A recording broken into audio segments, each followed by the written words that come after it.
Tonight, on Death in the News, we pause to reflect on the lives of 5 Americans whose contributions helped shape our society. From laboratories to union halls, from the pitcher's mound to the presidential West Wing, these individuals brought vision, discipline, and integrity to everything they did. As we remember them, we honor not only their accomplishments, but also the values they stood for. The world of science and biotechnology mourns the passing of a true visionary, Dr. William J. Rutter, a pioneering biochemist who helped ignite the biotech revolution, passed away on July 11, 2025, at the age of 97. Born on August 28, 1927, Rutter's legacy extends far beyond his academic credentials. As chairman of the Department of Biochemistry and Biophysics at the University of California, San Francisco, UCSF, he was instrumental in transforming UCSF into a world-class research institution. But it was in the 1980s that Rutter would leave an even greater mark, co-founding Chiron Corporation, one of the first major biotech firms in the United States. Under his guidance, Chiron helped develop the world's first genetically engineered hepatitis B vaccine, and it played a critical role in advancing blood screening technologies for HIV and hepatitis C. These were not just medical breakthroughs. They were life-saving interventions that changed how the world approached public health. In 1996, Rutter was honored with the Heinz Award for Technology, the Economy, and Employment. And in 2003, he received the Biotechnology Heritage Award, recognizing his profound impact on science and society. Reflecting on his work, Rutter once said, "The goal is not just to do good science, it's to create something that endures, that saves lives." And he did just that. Today, his influence lives on in every vaccine vial, every test kit, and every researcher inspired by his vision. We may never know how many lives his work saved, but we do know that generations will benefit from it. As we say goodbye to Dr. William J. Rutter. On July 10, 2025, Arthur A. Koya, one of America's most influential labor leaders, passed away at the age of 82. For decades, Koya was the voice of working-class dignity, a bridge between blue-collar workers and the corridors of political power. Born on March 21, 1943 in Providence, Rhode Island, Arthur Koya was raised in the world of labor activism. His father, Arthur E. Koya, was a respected figure in the Laborers' International Union of North America, LIUNA. It was a legacy the younger Koya didn't just inherit, he expanded it. Educated at Providence College and the Boston University School of Law, Koya combined intellect with streetwise grit. As general president of LIUNA, he led an organization representing over 500,000 workers. His sharp negotiating style, strategic thinking, and relentless advocacy helped deliver higher wages, better benefits, and safer job sites. Beyond union halls, Koya became known in political circles for his influence and fundraising ability. His elegant suits and high-end cars often attracted media attention. But beneath the polish was a fighter, a man deeply committed to the people he represented. His impact reached infrastructure legislation, immigrant labor rights, and countless construction projects built by union hands. Koya once said, "There's no greater calling than to lift up the dignity of working people." He lived by that belief every day. His passing is not only a blow to the labor movement, but a deeply personal loss to thousands who saw him not just as a leader, but as a guardian of their livelihoods. His leadership came with controversy, but also unmatched results. In remembering Arthur Koya, we recognize the power of voice, unity, and resilience. The American labor movement has lost a general, but his fight continues in every worker who walks onto a job site expecting a fair day's pay for a fair day's work. David Gergen, an iconic statesman, presidential advisor, and political commentator, died on July 10, 2025, at age 83, a guiding voice in American civic life for over 5 decades. Gergen stood for reasoned dialogue in a divided age. Born May 9, 1942, in North Carolina, Gergen became a rare figure in Washington, a trusted advisor to both Republican and Democratic presidents. He served in the White House under Nixon, Ford, Reagan, and Clinton, offering communications expertise and political strategy during some of America's most turbulent times. But Gergen was more than a behind-the-scenes strategist. As a CNN senior political analyst, he helped explain the complexities of Washington to millions of viewers. Calm, articulate, and measured. His commentary during elections, crises, and legislative battles helped Americans see through partisanship to focus on facts. Outside the studio, Gergen poured his energy into education. At the Harvard Kennedy School, he founded the Center for Public Leadership, shaping new generations of ethical, purpose-driven leaders. For his dedication, he received multiple honors, including 2 Peabody Awards for his journalism work. In December 2024, Gergen's family publicly revealed his diagnosis of Lewy body dementia, a progressive disease that slowly took his speech and memory. Yet even in illness, Gergen maintained his dignity, reaching out to students and colleagues, remaining engaged, hopeful, and gracious. His death is profoundly felt, not just in political circles, but across journalism, education, and public life. He represented a style of leadership that was calm, principled, and committed to progress without shouting. As we say farewell, we hold on to the values he championed: truth over partisanship, service over ambition, and dialogue over division. David Gergen reminded us that politics, at its best, is about lifting people up. Baseball fans across the country are mourning the loss of Joseph Coleman, a veteran MLB pitcher and proud member of one of the sport's few 3-generation families. Coleman died on July 9, 2025, at his home in Jamestown, Tennessee, at the age of 78. Born February 3, 1947. Coleman played 15 seasons in Major League Baseball, appearing in 484 games for teams including the Washington Senators, Detroit Tigers, Chicago Cubs, and Oakland Athletics. With a career record of 142 wins and an ERA of 3.70, he was respected not just for his skill, but for his work ethic and dedication. Baseball was in his blood. His father, Joe Coleman Sr., was also a major league pitcher, and his son, Casey Coleman, continued the legacy, making them the first 3-generation pitching family in MLB history. It's a distinction that speaks not only to talent, but to the strength of a shared family dream. Beyond the numbers, Coleman was known as a mentor and team player. Coaches praised his leadership in the clubhouse and his steady hand on the mound. After retiring, he devoted himself to family life, settling in Florida and supporting his son's career with quiet pride. He met his wife Donna in Fort Myers, and together they raised a son who would follow in his father's footsteps. That kind of legacy in sports and in family is rare and worth celebrating. Coleman's death is a heartfelt loss for generations of fans who admired his consistency, and for a sport that treasures its multi-generational stories.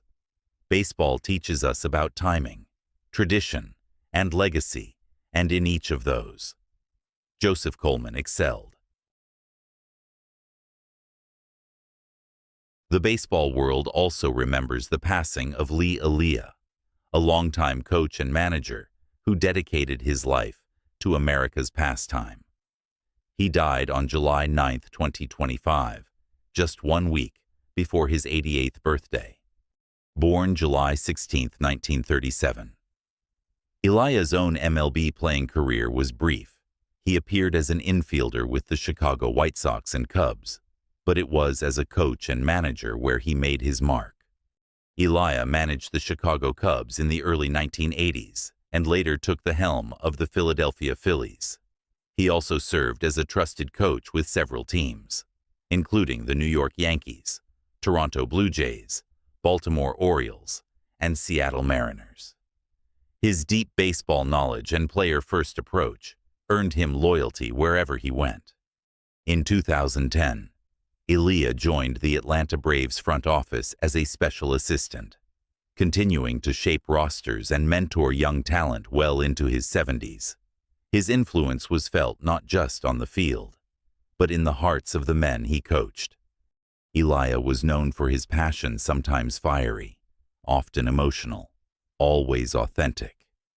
He was inducted into the Pennsylvania Sports Hall of Fame in 2000, a nod to both his playing and coaching careers. Off the field, he was a family man. He lived in Odessa, Florida, with his wife Priscilla and daughters Tana and Ashley. To them, and to many of his former players, Elia wasn't just a coach, he was a father figure.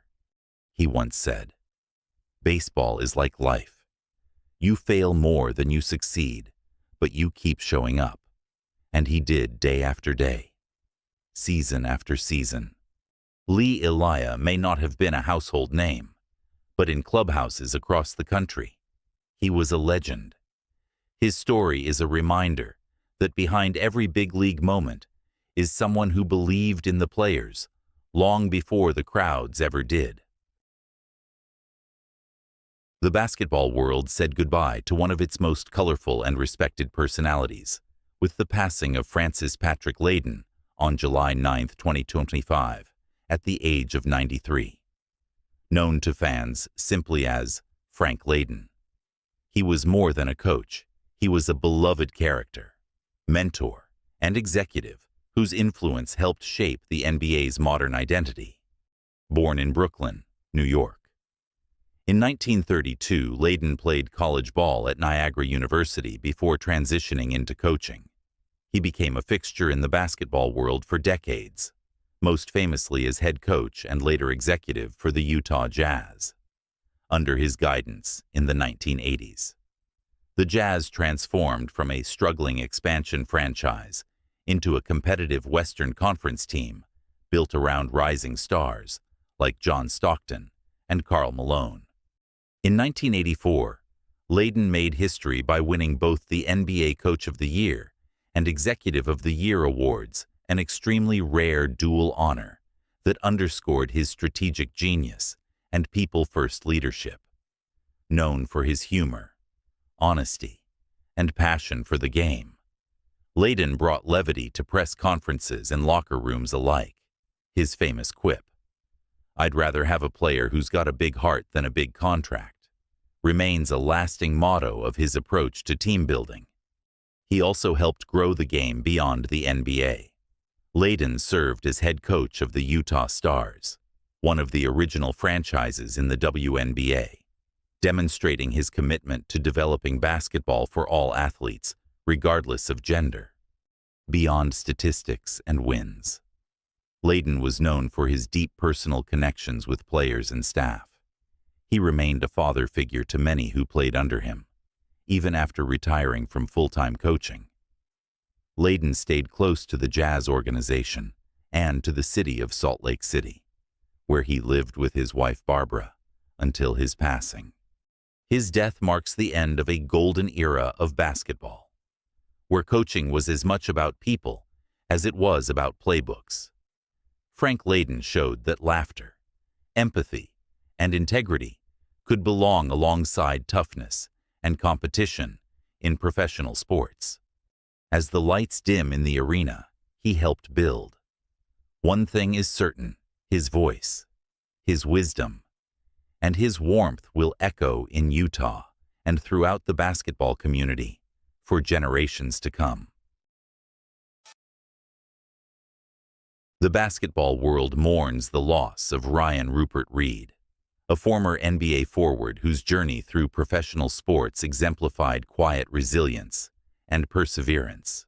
He passed away on July 9, 2025, at the age of 38, far too young for a man who still had so much life ahead. Born in Lauderdale Lakes, Florida. In 1986, Reed's basketball career began at Florida State University, where he played 4 years with the Seminoles, known for his strong defense and work ethic. In the 2010 NBA draft, he was selected by the Indiana Pacers with the 57th pick, though his draft rights were quickly traded to the Oklahoma City Thunder. Reed's professional path wasn't filled with stardom or headlines. Instead, he carved out his place in the sport through tenacity, bouncing between the NBA D-League and overseas clubs. He played for the Tulsa 66ers, earned a short stint with the Thunder in the 2011-12 season, and continued his career abroad, with stops in France, the Dominican Republic, and Canada's NBL, where he joined the St. John's Edge in 2018. Reed never sought attention. He just wanted to play the game he loved. Coaches praised him for being dependable, selfless, and always ready to put the team first. He was the kind of teammate every locker room cherished. His death is a painful reminder that the measure of a career isn't just in minutes played or points scored. Reed's legacy is that of a man who showed how far quiet determination could take you. A man who gave his all in every league, every country, and every jersey he wore. His memory lives on in gyms and courts across the world, wherever a player puts in the extra hours, believing that hard work and love for the game still matter. The world of journalism and political commentary lost a fierce, fearless voice with the passing of Stephen Benson on July 8, 2025, at the age of 71, from complications related to a stroke. Born in Sacramento, California. Benson was a Pulitzer Prize-winning editorial cartoonist whose sharp pen and sharper wit helped shape political discourse for over 4 decades. A graduate of Brigham Young University, he joined the Arizona Republic in 1980 and quickly made a name for himself with biting satire and unflinching honesty. In 1993, he was awarded the Pulitzer Prize for editorial cartooning, cementing his status as one of the nation's most respected illustrators of political thought. His cartoons weren't just drawings, they were commentaries, protests, and reflections, often challenging power with both humor and courage. His work was featured nationally through Creators Syndicate and, in his final years, published regularly in the Arizona Mirror, where he remained one of the few full-time political cartoonists in a shrinking field, even in illness. Benson refused to step back from speaking truth through art. He once wrote, "A cartoon is a scream, a protest against apathy and acceptance. It's my way of shaking the world awake." And shake the world he did, day after day, panel after panel. Benson's death leaves a void, not just in journalism, but in civic discourse. He believed in the moral responsibility of artists to confront hypocrisy and give voice to the unheard. His cartoons were often controversial, but always honest, always intelligent. In a time of media noise and division, Benson's legacy reminds us of the power of independent thought. Drawn boldly in black ink, he made us laugh, made us think, and made us better citizens. We honor him by continuing to speak truth to power with courage and with heart. Fans of animation and pop culture are grieving the loss of a voice that shaped a generation. James Carter Cathcart, also known professionally as Jimmy Zoppy, passed away on July 8, 2025, at the age of 71, following a battle with throat cancer. For millions around the world, Cathcart's voice was unmistakable. He brought to life iconic characters in the Pokémon franchise, most notably James, Meowth, Gary Oak, and Professor Oak roles he voiced for over 2 decades.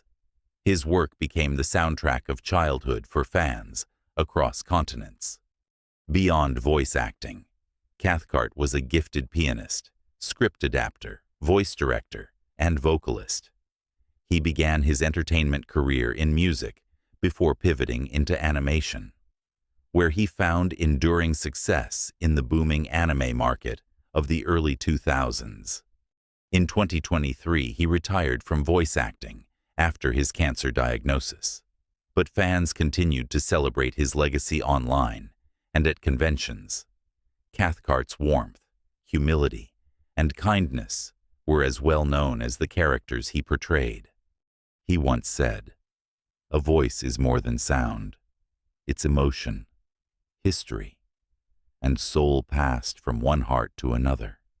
His death is deeply personal to those who grew up watching Pokémon or found comfort in the joy his characters brought. He was more than a performer. He was a companion through the ups and downs of childhood. As fans across the globe pay tribute, one thing is clear: James Carter Cathcart didn't just give voice to characters, he gave voice to memories, and those voices will echo forever. On his 91st birthday, former Rhode Island Governor Edward DiPrete passed away, bringing to a close one of the state's most complicated political legacies. Born in Cranston, Rhode Island, DiPrete served as the 70th governor of Rhode Island from 1985 to 1991, a moderate Republican.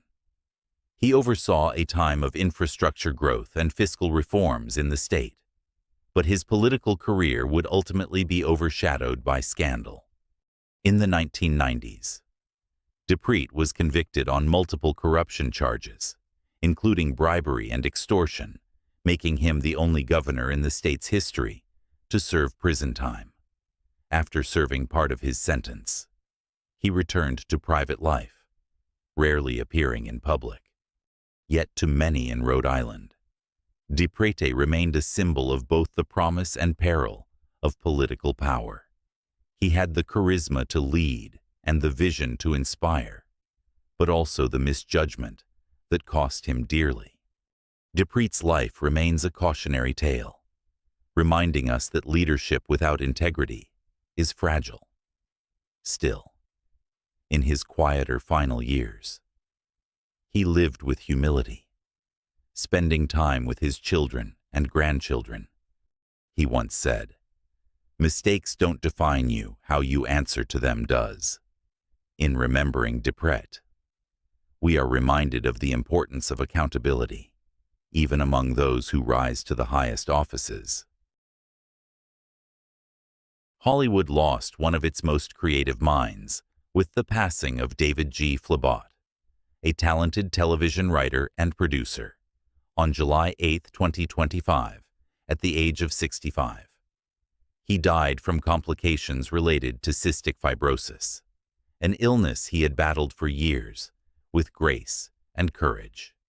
A native of Hanson, Massachusetts, Flabot's journey began not in film studios, but on the comedy stages of Boston, where he performed stand-up before finding his calling behind the scenes.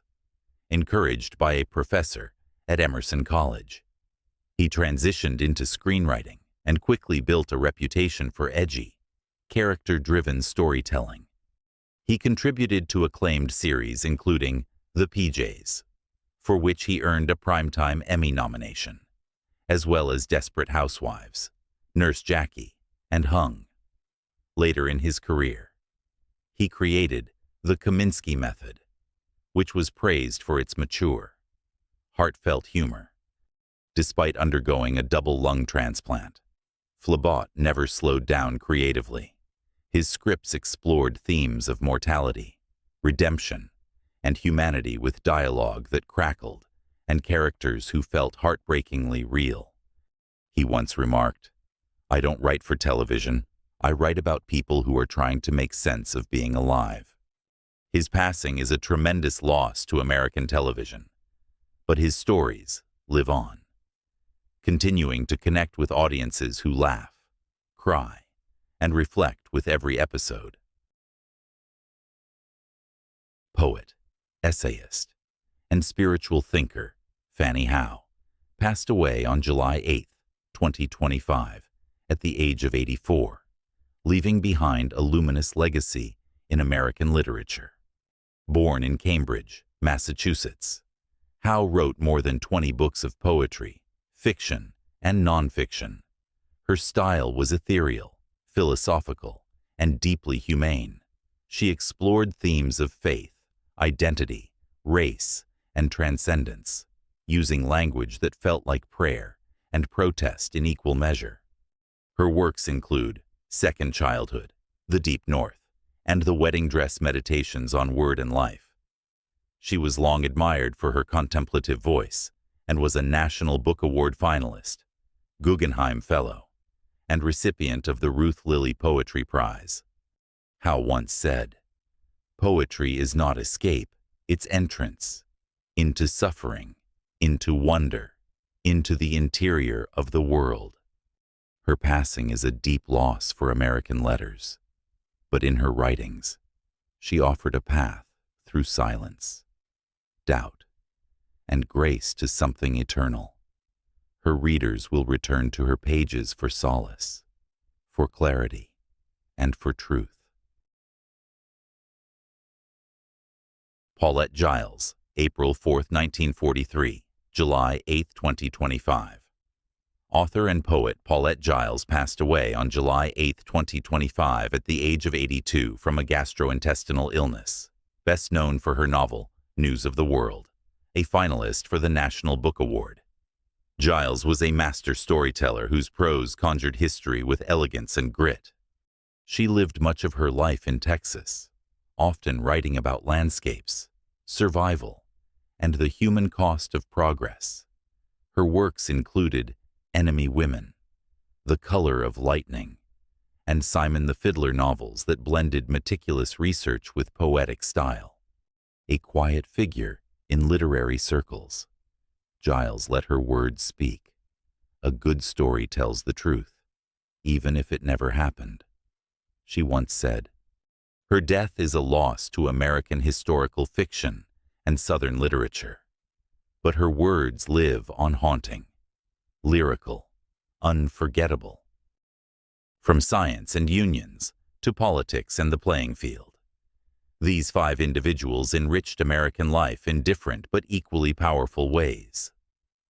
Thank you for joining us on Death in the News tonight. Please like, subscribe, and share to help us continue honoring remarkable lives with respect and storytelling.